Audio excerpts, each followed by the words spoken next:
Hey, Mark here, and I have a fun giveaway for you. I have 5 Blu-ray copies of Next Goal Wins up for grabs, the sports comedy directed by Taika Waititi. And if you'd like a copy, just shoot me a message and be like, hey, Mark, I would love to enter for a chance to win a copy of Next Goal Wins because Taika Waititi's wonderful. Soccer's great. I would love to add to my collection of practical media. So yeah, if you'd like a copy, just shoot me a message and let me know. So, Michael Fassbender stars in this hilarious and heartwarming feel-good underdog comedy based on a true story by Academy Award-winning filmmaker Taika Waititi. Score big by adding Next Goal Wins to your movie collection today. Buy it now on digital and Blu-ray.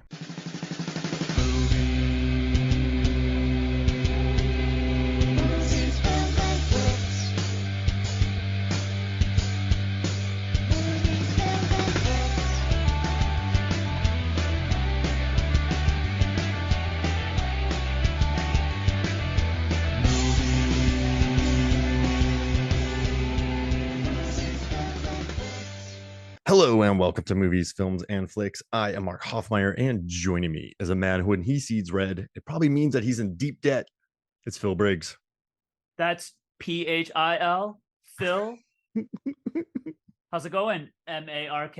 Dude, I am so pumped to talk about this movie with you. You have no idea. I have been binging Edgar Wright movies for the last 3 days, getting caught up because I will tell the audience right away that, you know what, Baby Driver, I realized, like, okay, we're going to do a pod on Baby Driver. We've been talking about, it's been on my list for like a couple years, I think, right? That we've been talking about doing this. I realized I hadn't seen, I think Baby Driver might have been the only Edgar Wright movie that I had seen before 3 days ago. Right. And so I need all your thoughts. I have been down the rabbit hole. I've been catching up. I've been researching, and man, I gotta say, having just seen Baby Driver and now having seen almost everything else the guy has done, I am so excited. This is gonna be awesome. Oh man, so what are your first, like, with Shaun of the Dead? What are your thoughts? World's End, like, what are your thoughts? Like, what's going on up there?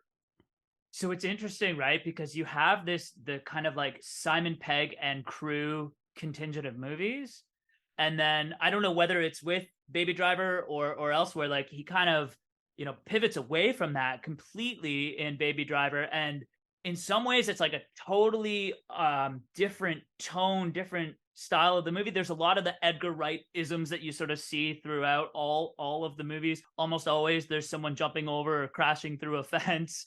Obviously all the musical cues and everything else. You know, really, really different transition away from the Simon Pegg movies to this. I loved everything. Loved Shaun of the Dead. Just loved all the humor.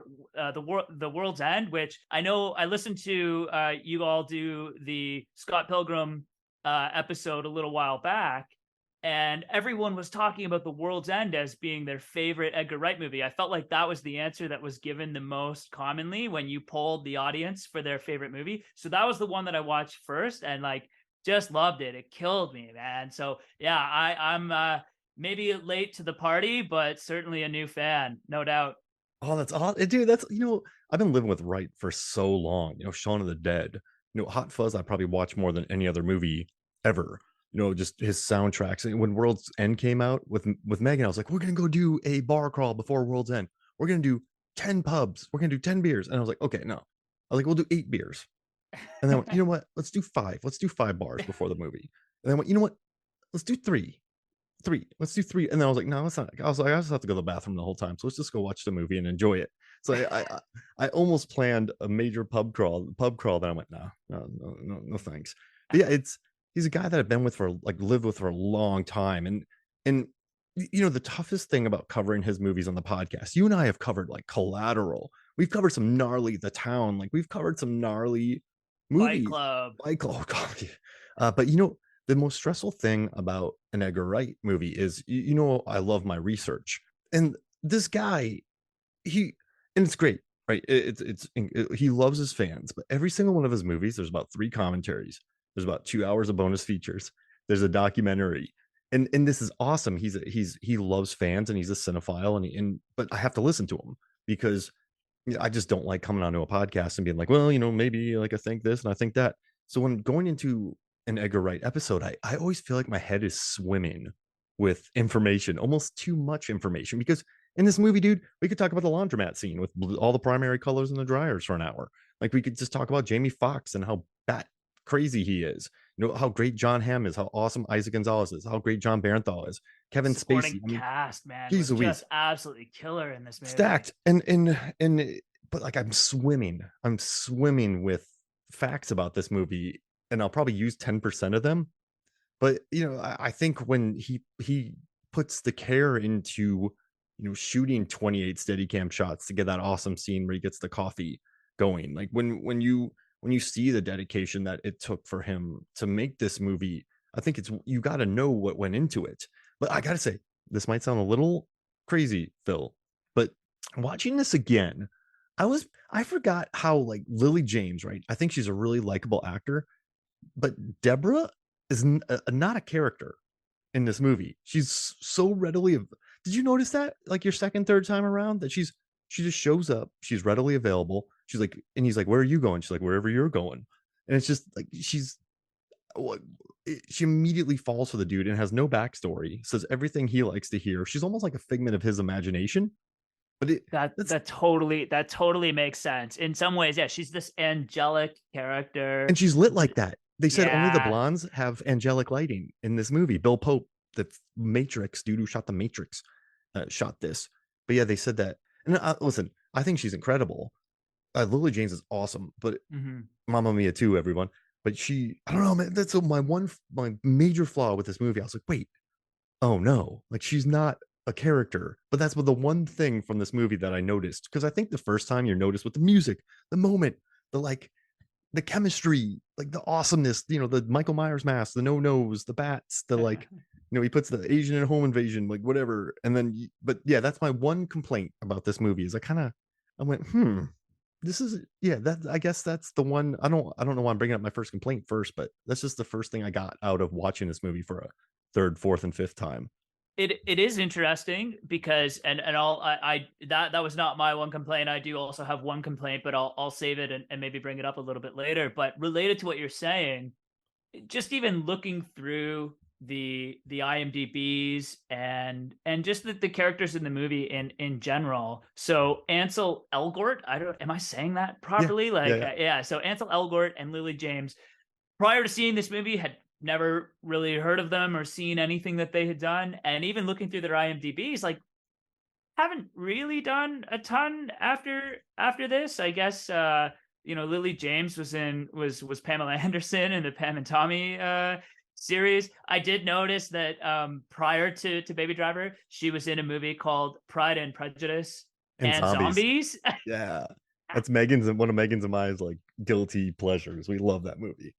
Well, so I'll have to add it to my list then. But really, like two in some ways for me anyway. Maybe I'm wrong on this. Maybe everybody knows these guys, but two for me relatively unknown actors. And interestingly, like so certainly Deborah agreed.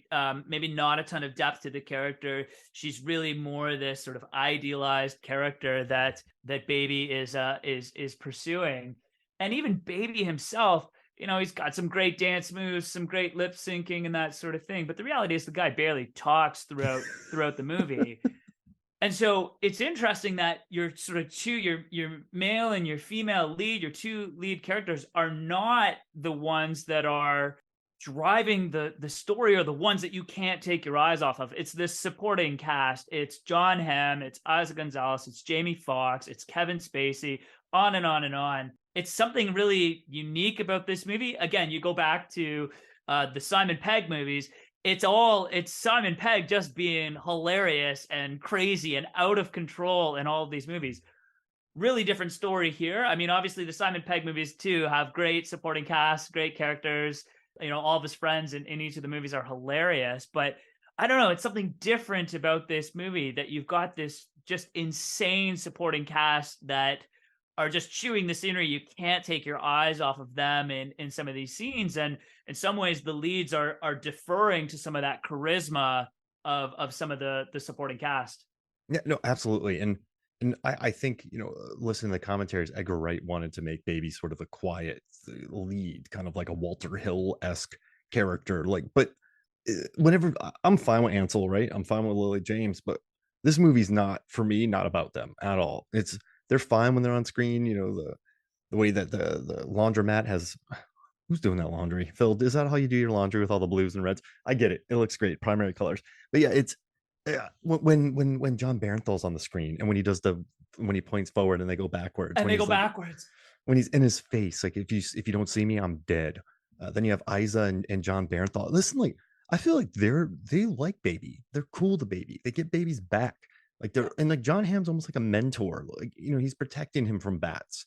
And then he realizes about the tapes. He realizes he's gonna go. And Ham's like, hey man, don't pick up the call. Like he doesn't know what he owes. And I know he's like a drug guy who murders people and they're just out of their minds, but and then when finally when he kills bats and then when Darling is killed and he loses his mind when he sees red, when he becomes that matador, you or the mole with all the red coloring with his car, which I love, but Yeah.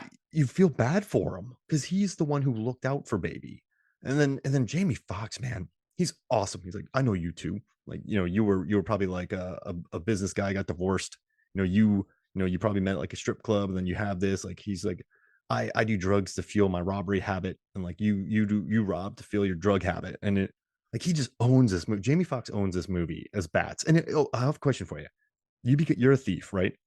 It's me, you, Bats, and Baby, and Okay. we're knocking off a bank. You have to have a nickname and you have to have a neck tattoo because that's what everyone has in this movie, Phil. So what's your thieving nickname? Because everyone has one, and what's your neck tattoo? I may have referenced this on the podcast before, but I think what immediately comes to mind for me is I have a giant four-leaf clover on my neck, and my nickname is Lucky Charms, but Charms is with a Z. I think my first ever email address when I was in 8th grade was lucky_charms with a Z at some sketchy email website at this point. That's probably mine. A big green four-leaf clover right on the side of my neck, and yeah, Lucky Charms. Oh, that's amazing. What about you? Oh man, I think my name would have to be something like a Scud or a Biff or a Bucky, like one of those. Just very like you just sound like a jerk, like Bill Paxton from Weird Science or Biff. I like Scud. That's a good name, Scud.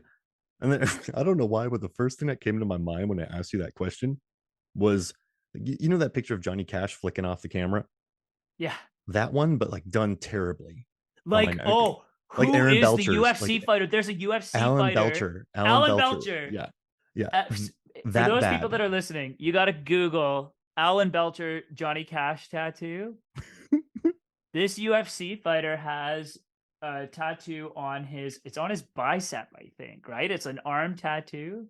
And Hmm. if you gave me 1,000 guesses, I never would have guessed that tattoo is of Johnny Cash. It is completely unrecognizable and in the running for potentially the worst tattoo I've ever seen. Yeah, and he's in the BS. He's bare knuckle boxing now, and he was Right. the champ, but he didn't want to fight. I think Ben Rothwell. He didn't because Ben Rothwell's huge. Like, why would you want to fight a guy that's 50 pounds heavier than you? But yeah, that tattoo was bad, and I want something the equivalent on my neck. So The same Scud, one. I think you yeah. just get the same one. The Oh, Alan there it is. Belcher Yep. Johnny Cash tattoo right on the side of your neck. So it'd be Scud, Lucky Charms, Bat, Yep. and Baby. Yep. Bats Quite and the Baby. crew. Quite the Man, crew. just it's I don't know. I was thinking about that when I picked you up, but there's just the car chases that they shot, the work that they did, the second unit stuff that they did, and so when I was working on Guardians of the Galaxy 2, they were filming this movie, and I had done a bunch of car stuff in past movies, and so someone like reached out and asked if I would be available to help out on second unit, not do like major things. I'll just be a PA, like so don't think I was like flipping cars, but I couldn't go because I was working on another show, and you never leave a show you're on because you burn bridges. But it would have been cool to see them moving all the car action with the music and how it timed. Just being on set and watching that would have been awesome. But whatever. But that's what it could have, should have.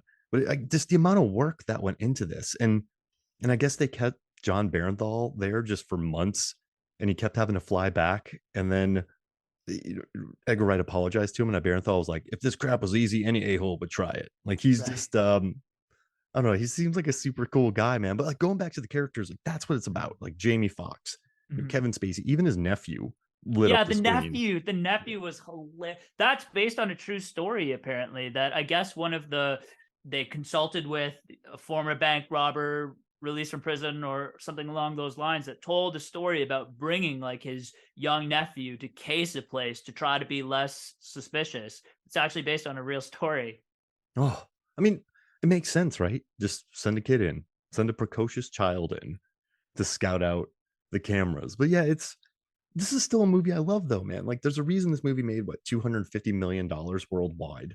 There's a reason why it has a 92% tomato meter score. The reason why on Mm, IMDb right now it's 7.6.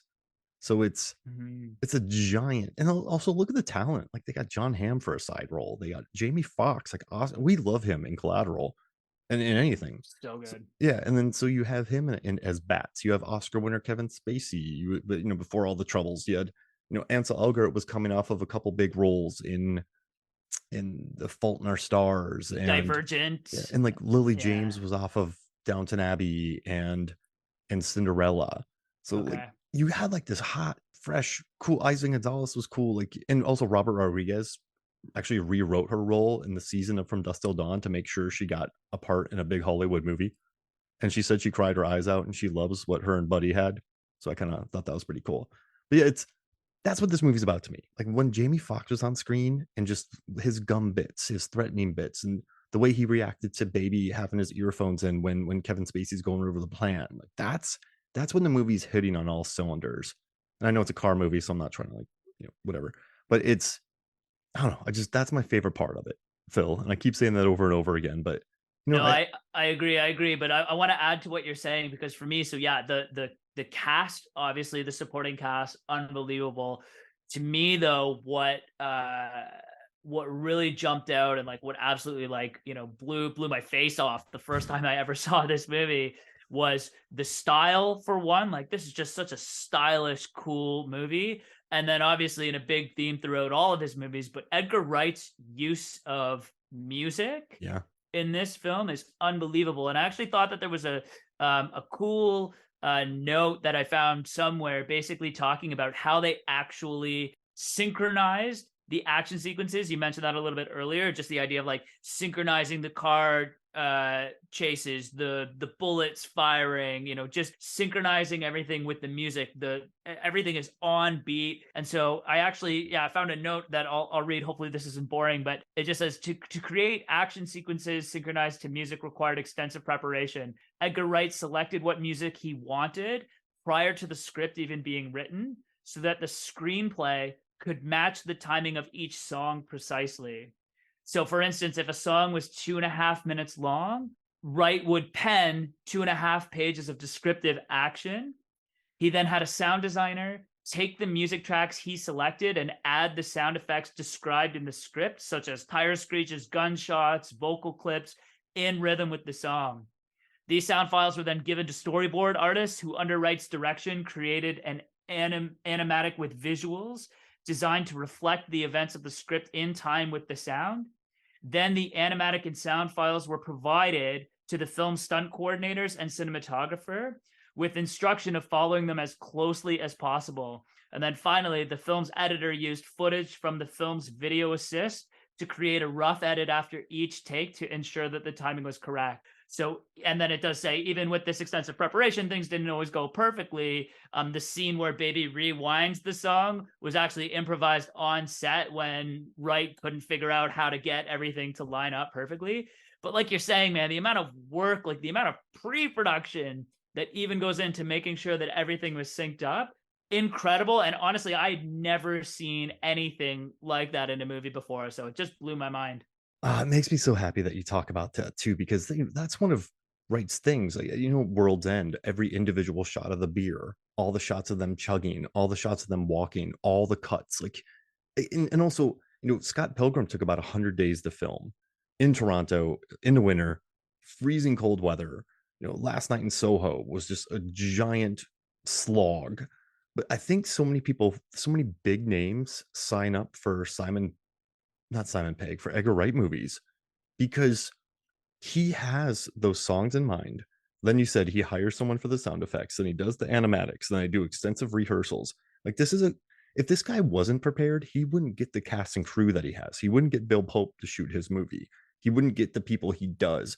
Like actors, like after shooting Scott Pilgrim for 100 days, people miss it. Like Michael Cera still says he misses it. Chris Evans still says he misses it because Edgar Wright leads. Like he's on set the earliest, he's on set the latest. Everything is planned. He has a plan going into it, but he tells everybody this is gonna be a long shoot because you see the way I shoot, you see the way I do. And I respect him so much for that because to keep actors on set for 100 days going over and over and over to make sure that a moment matches up from Radar Love, that's like trust in the director. And he's earned that by being so prepared. And that's when like that those are the best directors. They lead from, they lead the charge and they have a plan, and he's not going to falter from that plan. Like you're going to get what Edgar Wright wants. Like Bill Pope, huge guy, look him up.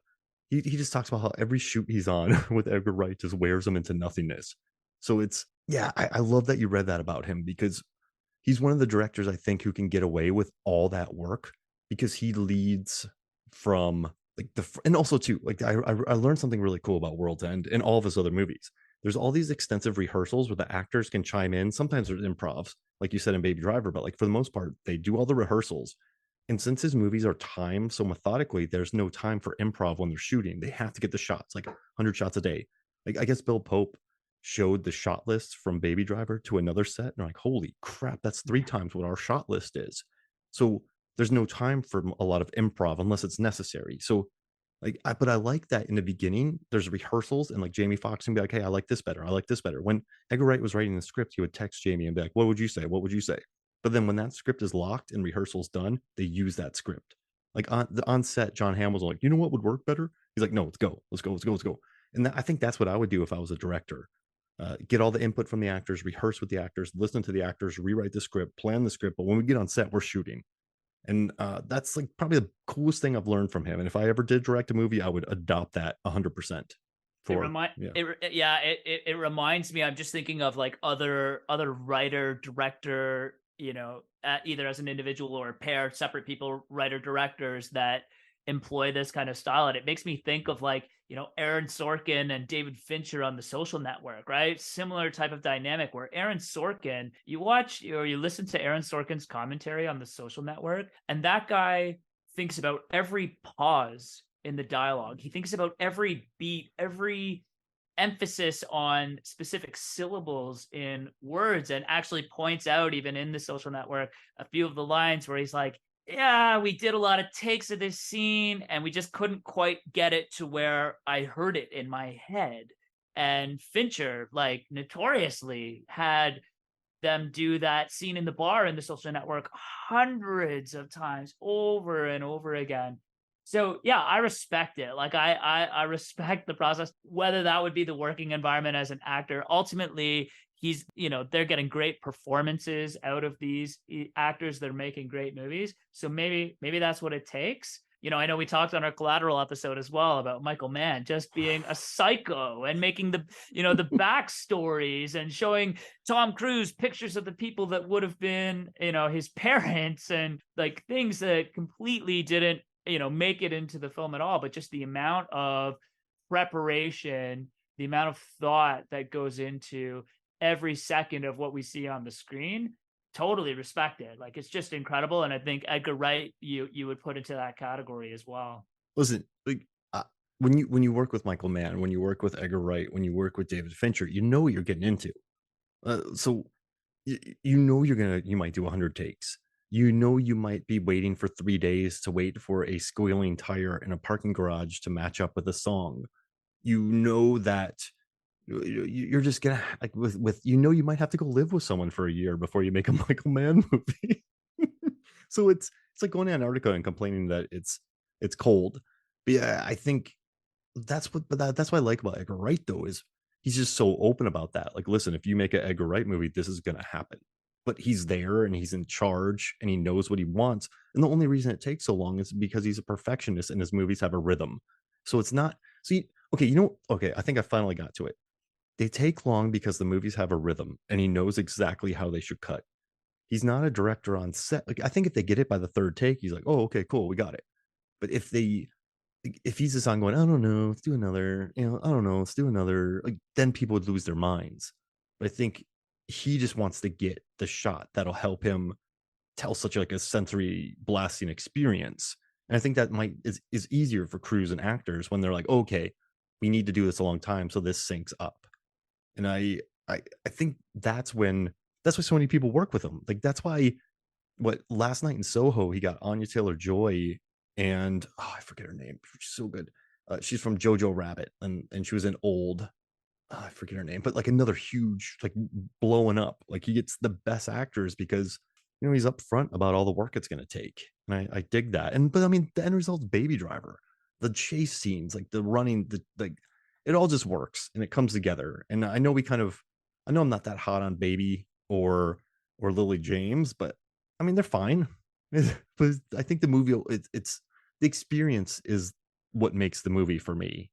You can't have everybody like firing at the level that the supporting Yeah, characters are that's either. true. Like you Yeah. do kind of need somebody for them to play off of. You need a bit of a contrast. And I really like what you said about this movie being having a rhythm, because the reality is that there is a song playing in every single scene essentially in this movie. There's music happening, and the music plays such a big role in terms of the action in each of these scenes, and just the feel and the look, and the yeah, like the rhythm is the perfect word. And for me, like that's something that really makes this unique and really enjoyable. And so I wanted to ask you, I don't know how much you've looked through the soundtrack and like the different songs that play into this movie, but what are some of your favorite songs in this movie, or like scenes where the music plays a prominent role? What are some of your favorite musical moments in this movie? Oh my gosh. Yeah. So,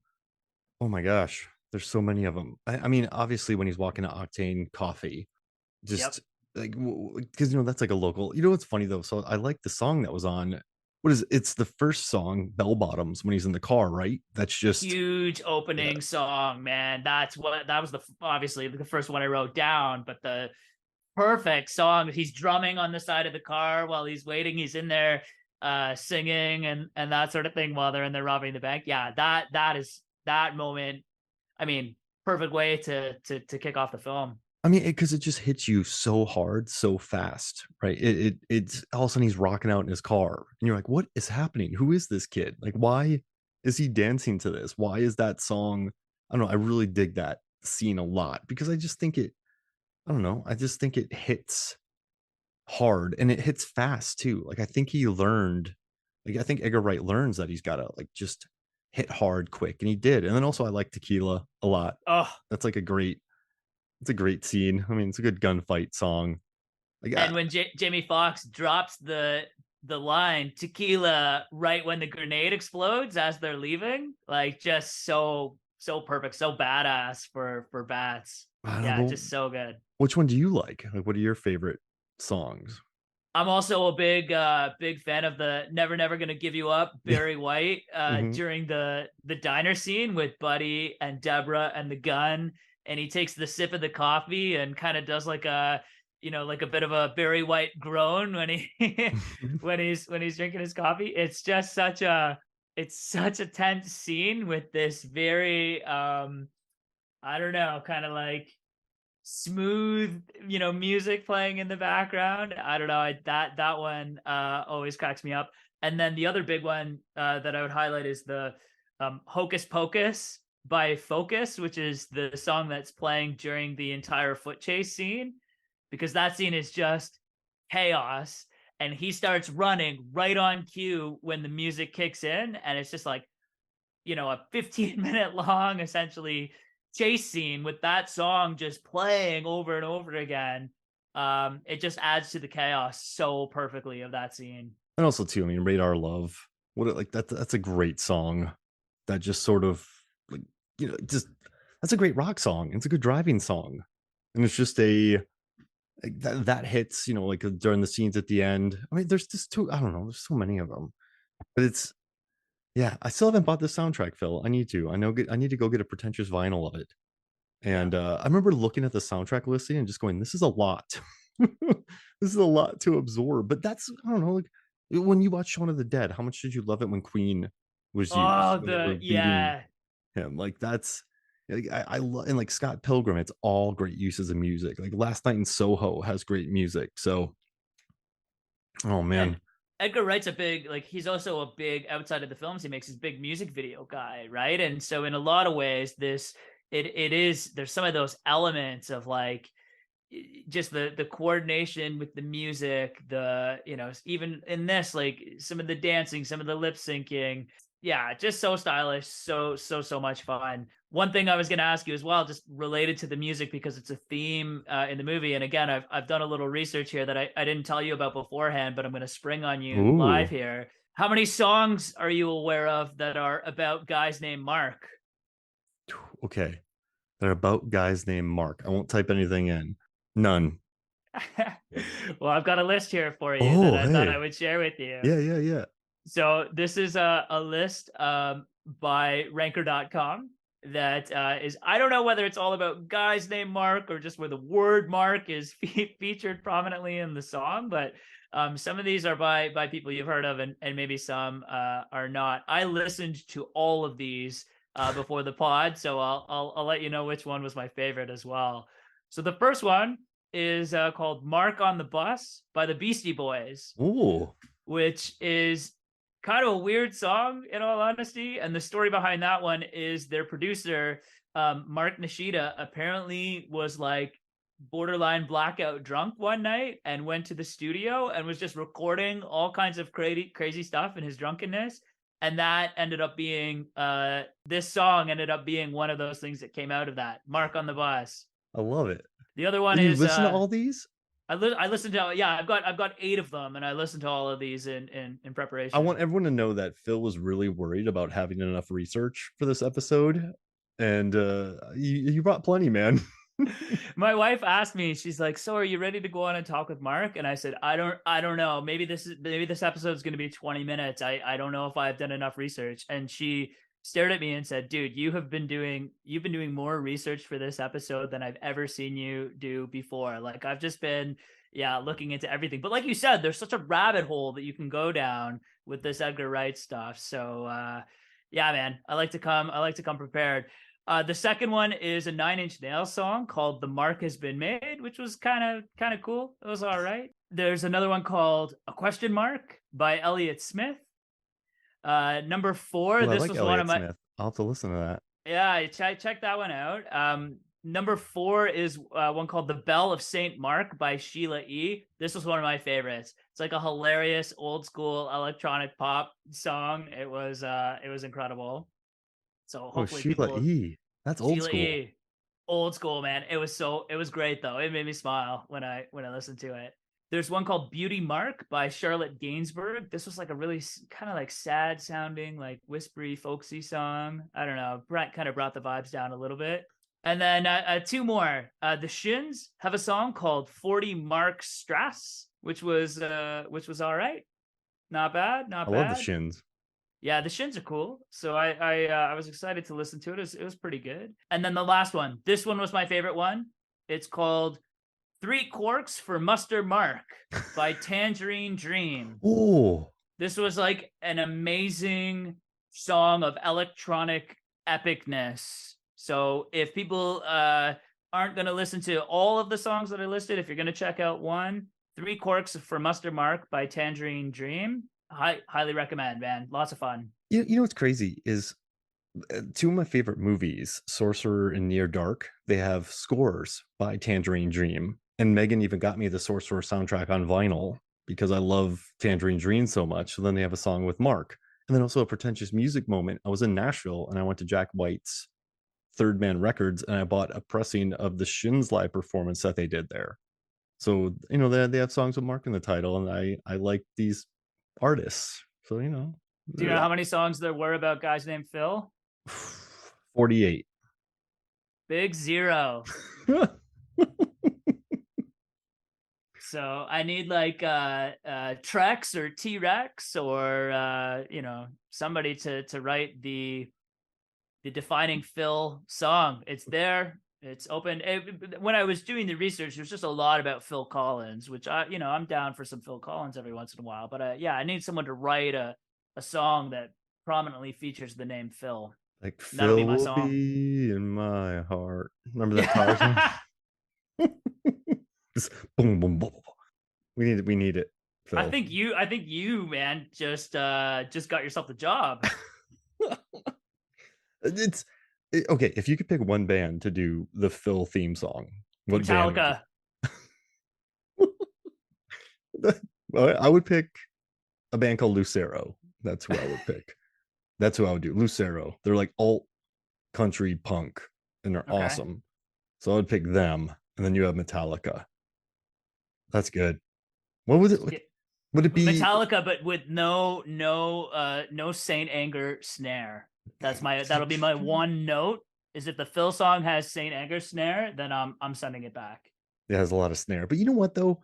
In that song, Saint Anger, there's a line I really like. He's like, I want my anger to be healthy. I want my anger just for me. I was like, huh, that's an interesting thought about anger. Like, I want my anger just for me and to be healthy. I was like, that's not something you hear much. So in between all the snares, when I watched that documentary, I listened to that line. It was what, some kind of monster. But I remember Yeah. thinking, that's a good line in a song.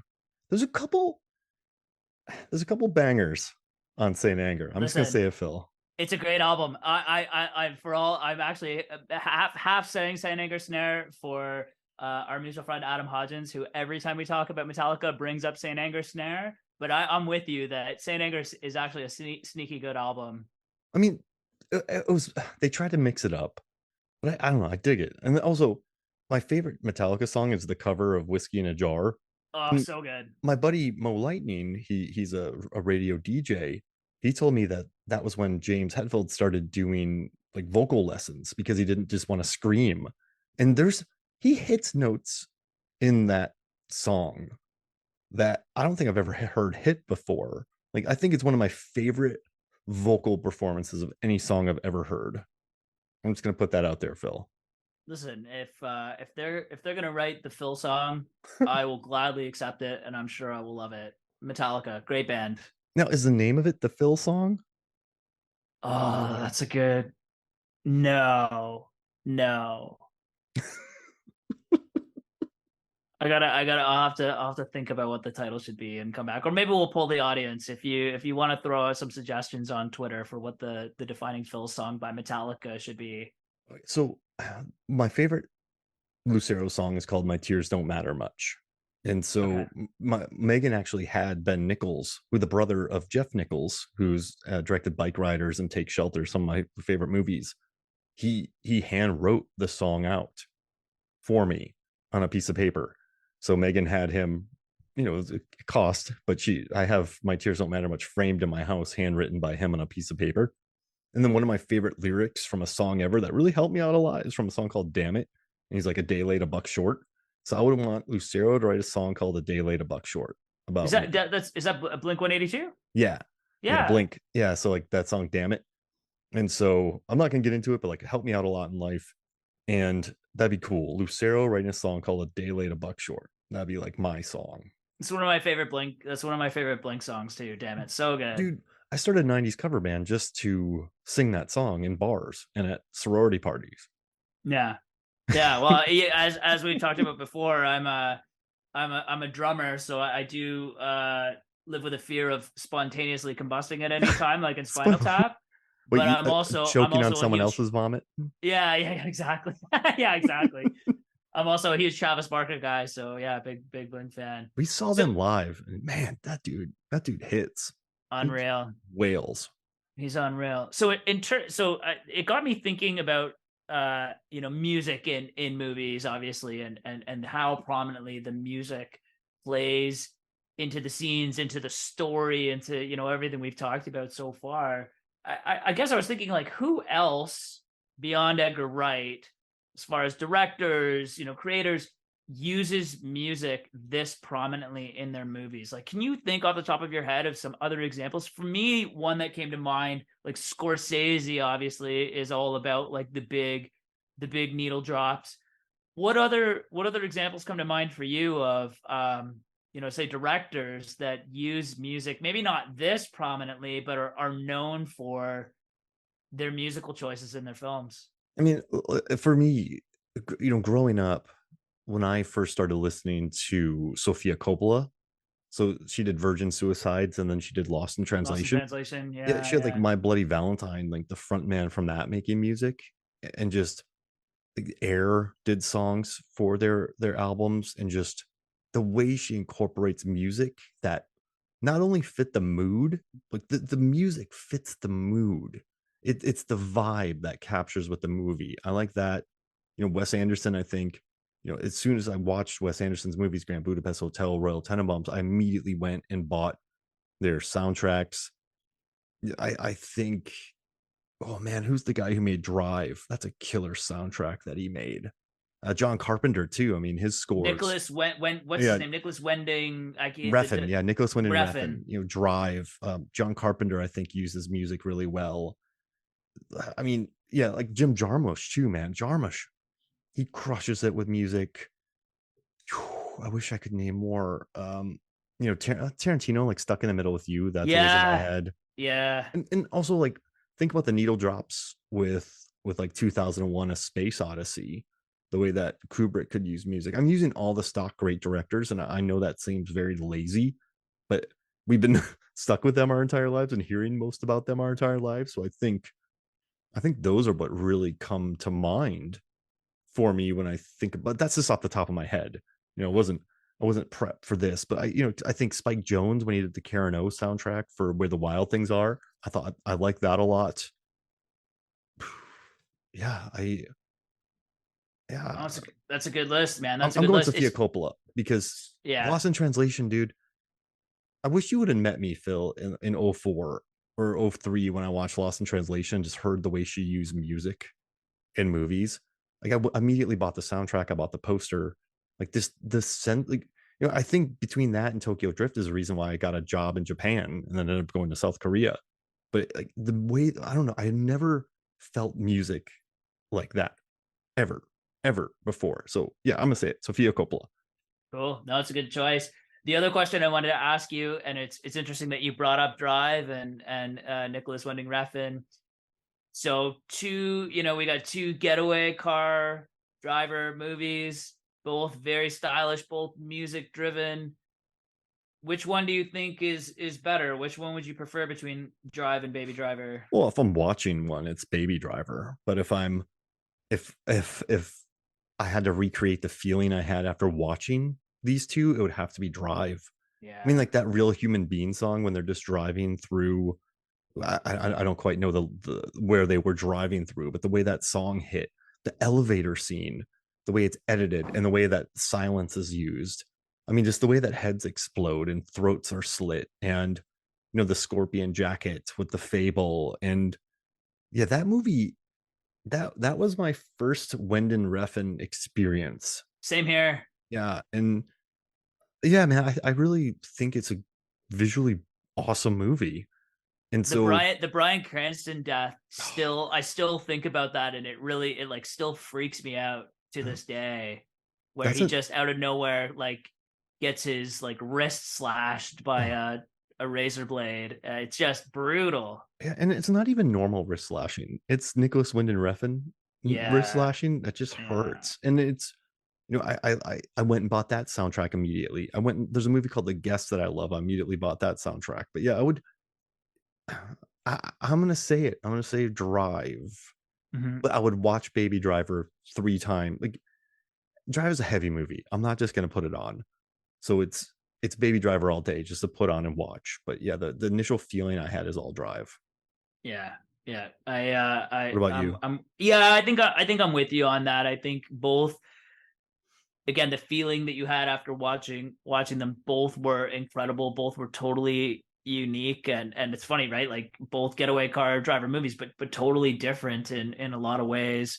Oh, Spike Lee too, and Do the Right Thing. The way he had like the songs Yeah. commissioned for that, like he had some really good. Like he had some great music too. Like oh man, what's the name of that movie? Chirac, like that. Like the way he incorporated the musical notes in that. So like, yeah, I just had to drop him because he's another guy who Yeah. can include all that.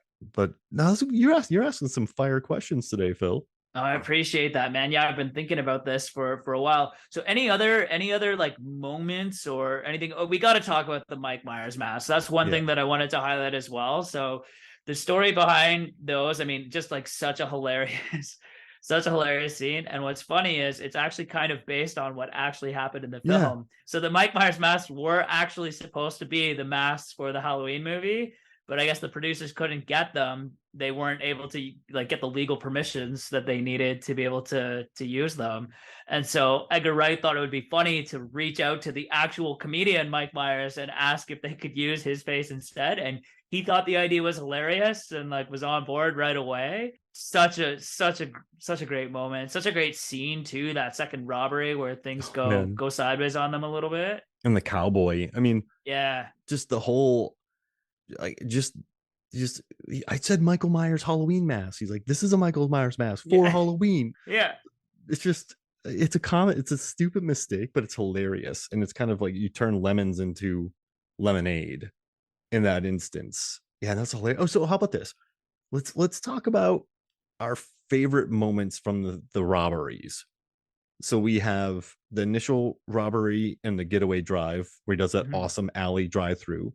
Then we Mhm. have the what bank robbery with the Yep. cowboy chasing him. And then we have the final robbery with like the rebar Yep.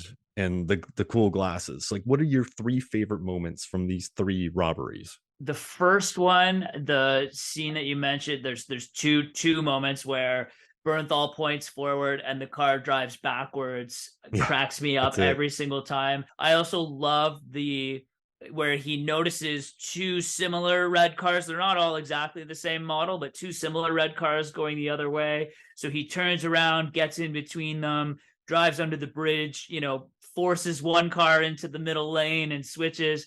Such a cool, like just such a cool shot, such a cool scene, such a cool way to make a getaway.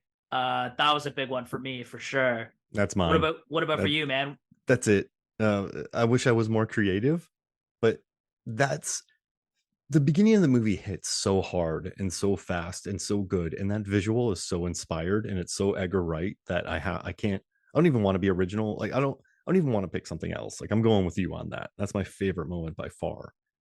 Yeah, Yeah. the second one is great. The part where their getaway vehicle gets stuck, like gets kind of pushed underneath the 18 wheeler, and they're getting dragged along, and Bats is about to shoot the cowboy, and Baby actually like deflects the shot away. That whole part is just insane, where the hood of their car gets rammed underneath the 18 wheeler. They get dragged along, like it's just utter chaos.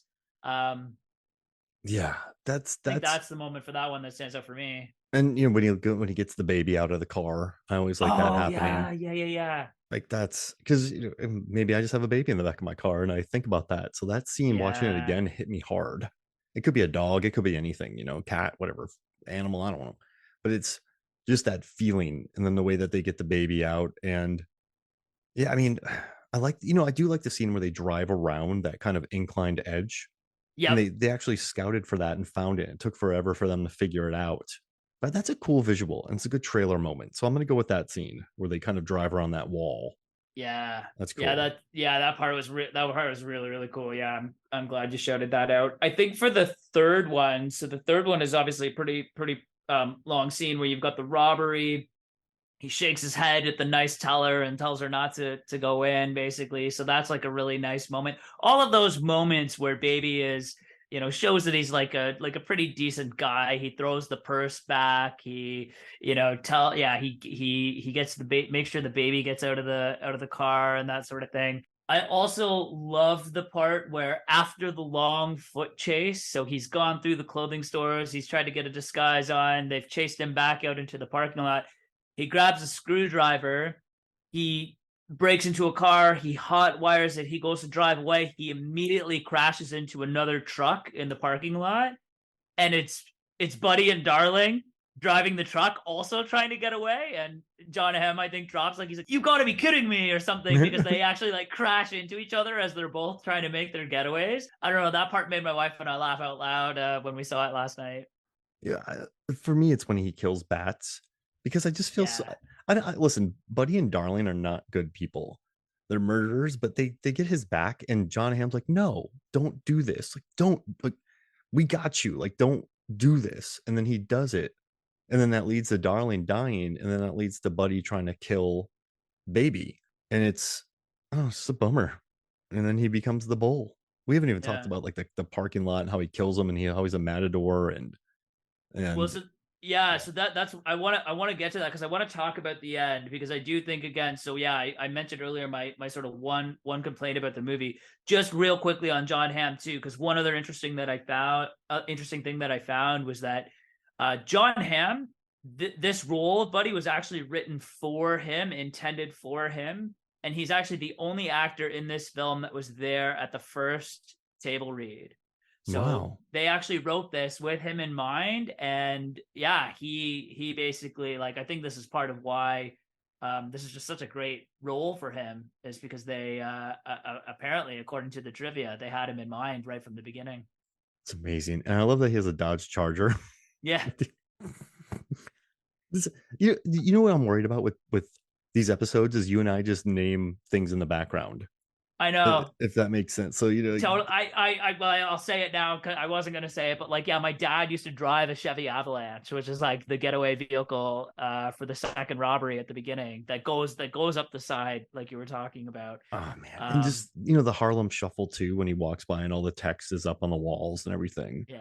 And just, you have songs where he's stuck in a place, and then, like, the songs like You Can't Escape, and then he can, like, so yeah, you and I could just be naming things over and Well, and you over and could over watch this again, but movie. You could go in and rewatch this movie 10 times, and you're gonna see all kinds of different Easter eggs, different little details that you never noticed before. And I think that that's part of why I just dug watching, so many of Wright's movies over the last bunch of days. I'll go back and rewatch all of them again for sure because there's just so much there in each of them. They're just so much fun, and there's just so many great details. Getting to, I guess, my one sort of gripe, and yeah, as you mentioned, like Buddy becoming the Matador, and the whole sort of ending act of the movie. I don't know about you, but basically from the beginning of the third robbery and the chase scene, I'm still there, I'm still in, it does seem to take a little while to land the plane. Like, for all that this movie is something like, I think, an hour and yeah. 50 minutes, Mhm. there's somewhere along the line that it feels like it starts to drag just a little bit. And for all that this is, like, it's got a great tomatoes meter score. It's got I think you said a 7.6 on IMDb. I think if we find a way to cut 10 or 15 minutes from this film and just tighten it up a little bit, it's a nine on IMDb or something like that. And so I was going to ask you if there was anything that you would cut, or anything that we could change just to try to shorten this up by 10 or 15 minutes. I have an idea, but I want to hear if there's anything that comes to mind for you. And so this isn't a reflection on Lily James, but you could cut her character completely, and then you could just have CJ. He wants to save CJ, like his Mhm. foster dad or the guy that he's Yep. friends with. Like, I know that Deborah is at the diner later on. It's it, it, it's fine. He goes there. You have the good scene with bats. You have the great scene of dialogue with, like, when he sees red, you see black. But she's just not a character, man. Like, she's not like, and at the end when they're like, "Oh, would you wait for me?" I'm like, "Don't wait for him." Like, Ansel Elgort likes thinking that it's all in his mind, and then Yeah. Lily James is like, "Oh, she's like, I don't know. Like, I just wish they would have stayed together as opposed to him to going to jail." Edgar Wright even said it's up for interpretation. But yeah, it's because, like, if you think about it too, right? You have the car chase, and then you have the gunfight. Wait, so you have the robbery, then you have the rebar, then you have the chase, then you have the gunfight, then you have more chasing, and then you have the diner, and then you have the car parking garage fight, and then they escape, and then he dumps off CJ, and then he gets arrested. Then supposedly she's there at the end with the rainbow waiting with the car that's in the mural in her diner. So it's, yeah, it's a lot. It goes on. You're right, man. It's listen, I don't think this is Edgar Wright's best movie, but I think it's very enjoyable. It's just a rewatchable, good action film. But yeah, I don't know. I would just you spend all this time with Deborah, and she's just an idealization of his mom, like nothing else. And I don't know. I just uh, yeah, I just if you're not, it's not her performance because I think she's great. Watch Mamma Mia too, but yeah, it's just yeah. I'm gonna say it again. She's a nothing character. So if you're gonna bring a character in and not even develop her beyond an idealization, then yeah, just cut it. Get rid Maybe of it. I'm maybe I'm a sucker for love. I don't know. I to me, like the motivation to try to get out of the crime game, and I do love their whole thing that they just wanna hit the road and listen to their music, and I do love their whole back and forth about their names appearing in songs and things like that. I don't know. I hear what you're saying for sure. There's some opportunity there for the character to be better. My idea for what I would cut is the entire the entire scenes and the whole thing with Baby recording the voices Oh, that's and so then making the useless. music Yeah, get rid out of of the that. voices, because we have an entire scene where they catch him recording their voices. Then he has to go back to the apartment and get the tapes. Then they have to listen to the tapes, and they're just kind of laughing that how crazy it is that this guy is actually recording these conversations and making music out of it. I just don't. I don't get it. I don't get why that needs to be part of the character. It's just sort of a weird, like it's a weird. I mean, obviously, Baby's a bit of a weird guy. He's, quiet. He doesn't talk much. He's got the tinnitus. He, lives with a foster daddy, no sign language. Like he's a unique. He's got all kinds of different quirks already. Do we need him making music out of like conversations that he's recording, and then us dedicating an entire scene to him getting caught doing that, and then them listening to the music, and then he's got to go back and get the tapes later? I think if we cut all of that out, there's our 10 minutes there. I think we leave everything in because the studio wanted to cut the foot chase scene, apparently, to Ugh. try and shorten it. This was the note that they gave him, and there's no way. I love that foot chase scene. I love the music that's playing during it. I'm totally down to leave all of that in.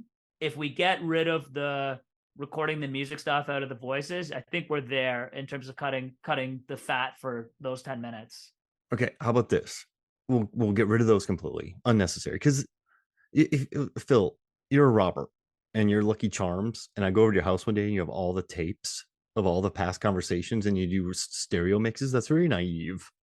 I'm gonna be like, bro, get out of here. Like Scud says drop it. Like I just it's unnecessary. Yeah, so get rid of that. But then how about this? How about you make Deborah the Octane coffee person?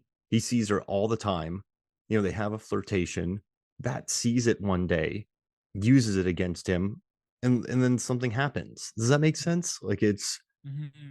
that would have been yeah. So you have all the music gone, you have the tapes gone. She's at the coffee shop or diner. Doesn't he goes to a diner every day to see? It's something like that. Goes to a coffee shop, so like he's there later on. Like that, but do that. Do that. You don't need the diner. This is what I don't know. Then that way Deborah has a reason to exist because he sees her all the time. And then yeah, they finally have a date because he thinks he's out. He finally asks her for a date. She says yes, I guess. And there it is. You did it, Phil. Drop the music. Drop the tapes. Get Drop rid the of it. tapes. It's my only complaint. It's my only complaint about a movie that I absolutely love, that I think is so perfect for the first 2/3 of the movie, let's say, and it just has so many elements that are things I had never seen before that are just so enjoyable. And I'm like, I was happy to go back and rewatch this, and so excited to chat about it. That's the one thing, is that it's a touch too long, and I think if we get rid of that, it's fixed and it's an all timer. Can I ask you a question about World's End? Yes, of course. What do you think about the really stylized fighting? Because every time I watch it, like I get it, but it doesn't. It makes no.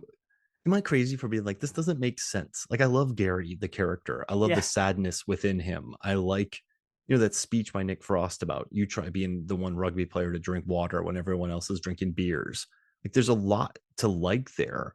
But then all of a sudden you have these really hyper kinetic fight scenes that don't make any sense in relation to the plot or who these characters are.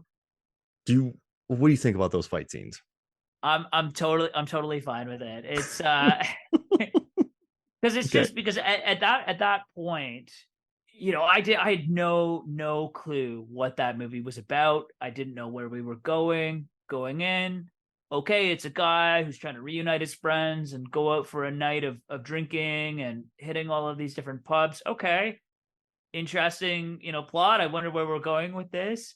I took a sip of water, I blinked my eyes, and the next thing I knew, we were fighting robots with blue stuff in them, and we had gone a completely different direction than than what I anticipated. And so to me, the stylized fighting just made it fun. I mean, yeah, the fact that they apparently all know how to fight, they all know how to throw punches and blocks and fight multiple attackers at the same time was kind of ridiculous. But I don't know, man. It was just a ton of fun in what was a super fun movie. What about Got you? it. Does it bother you? I mean, listen, I don't know if you're looking behind me. I have a World's End Mondo poster framed behind me, so I don't hate it. It's just the more I watch it, the more I'm like, what? I don't know. It just, I don't. It's just it's a stylistic decision. I should just shut up and enjoy it. But for some reason, I'm like, what? I feel like all of his movies are so tight.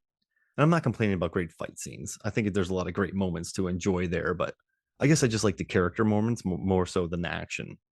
Mm-hmm. But that's about Mm-hmm. it. But Phil, we did it. It took us a while, but we did it. This is great. Another one scratch. Now you got me wanting to talk about Social Network. So I literally was saying to my wife before we jumped on here. I think I talked to my wife about Social Network probably like once a week, and I was just like, I rewatched it again recently, and man, that movie is just so great. It is so great, and you would think that a movie like that would be tied to a specific point in time, but it's not. It is so timeless. There are so many great things happening in that movie.